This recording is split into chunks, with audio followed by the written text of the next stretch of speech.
Well, both the House and Senate have passed health care bills, but that doesn't exactly seal the deal. In fact, not by a long shot. The next step could be the hardest, reaching a compromise between the Senate and House versions of reform, getting both plans in sync. No small hurdle. So what will the final bill eventually look like? Let's bring in Congressman Tom Price. He's a Republican from Georgia, also a doctor, and Congressman Eliot Engel, a Democrat from New York. He's a member of the Health Subcommittee. Gentlemen, thank you very much for talking to us. Thank you, Julie. Okay, so a long way to go is how we describe how the Senate Democrats and Republicans need to go. Republicans at this point are completely against it. So you have not one Republican in favor of this health care reform bill. Congressman Engel, why don't you tell me first how Democrats plan to outline a strategy that will somehow appease Republicans, come up with a compromise without angering the liberal House members and the Senate Democrats and independents who finally gave final passage to their bill on Thursday morning?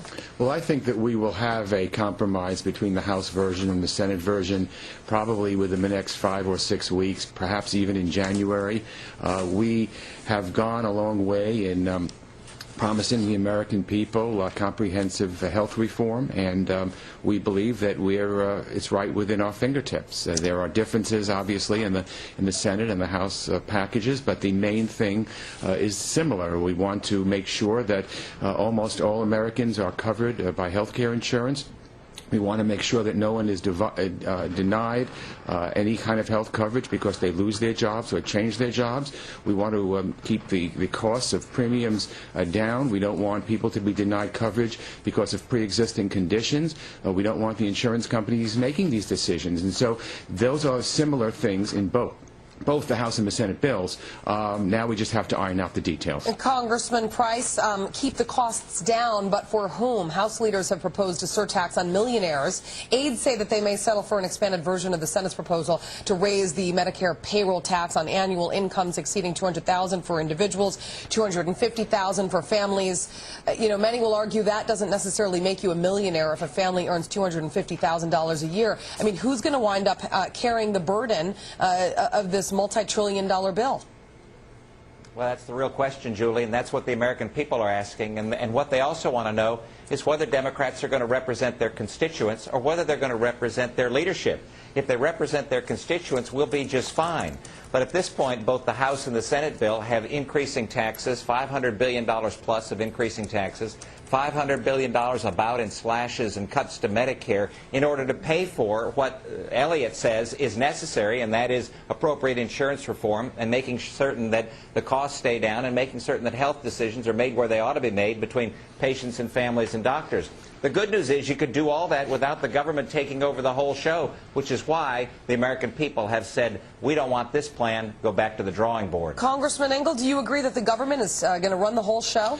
Government's not running the show, and let me say to Tom that when Republicans were in control for 6 years, controlled the presidency in both houses of Congress, there was ample time there to make health insurance reforms.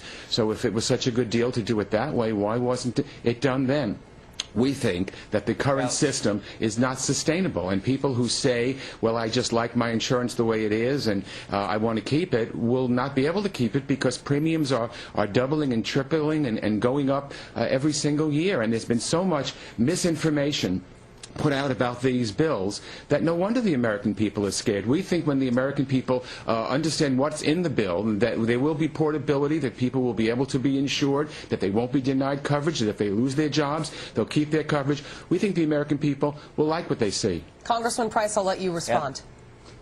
Thank you so much. The fact of the matter is you can do that again without the government taking it over. And I would suggest that Eliot just read the bill. It's not my opinion. It's in the bill. The fact of the matter is what the House bill does, what the Senate bill does, is takes medical decision-making away from patients and families and doctors and moves it over to the federal government, to the Comparative Effectiveness Research Council and other entities. As a physician that I practiced for over 20 years taking care of patients, I know that's not what the patients of America want. Now, again, the good news is there are wonderful solutions that don't require putting the government in charge. That's why I challenge Eliot and the Speaker and Senator Reid to get back to the drawing table and let's work together and come up with the the appropriate common sense solution to the health challenges that we face. Is it really, though, the concern of senators and congressmen what the American people want? Because the polls say that they don't necessarily want this, and a lot of politicians have said whether they like it or not, they're going to get it.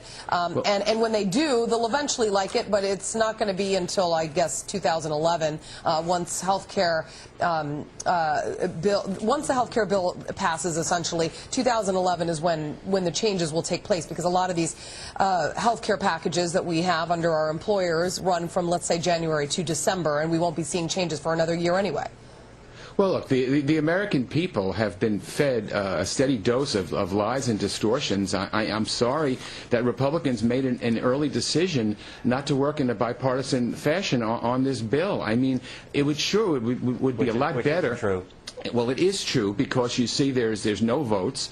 There was no attempt. I'm on the committee. There was no attempt for the Republican side to put their heads together. Of course, we would be better off passing bipartisan legislation, but the Republicans wanted this bill to crash and burn and made a political decision not to support it, and instead put forward a lot of misperceptions about it. The fact is that the Republicans wanted this to crash and burn to help them politically. The insurance company doesn't want it because they like the system just the way it is now. And if we could go back to the drawing board again, Tom, with all due respect, why wasn't it done 6 years ago when you guys were in control of everything? Why didn't you do it then? Congressman Price. Again, Julie. Congressman Engel, I'm sorry. Go ahead real quick, but then I'm getting a hard wrap here.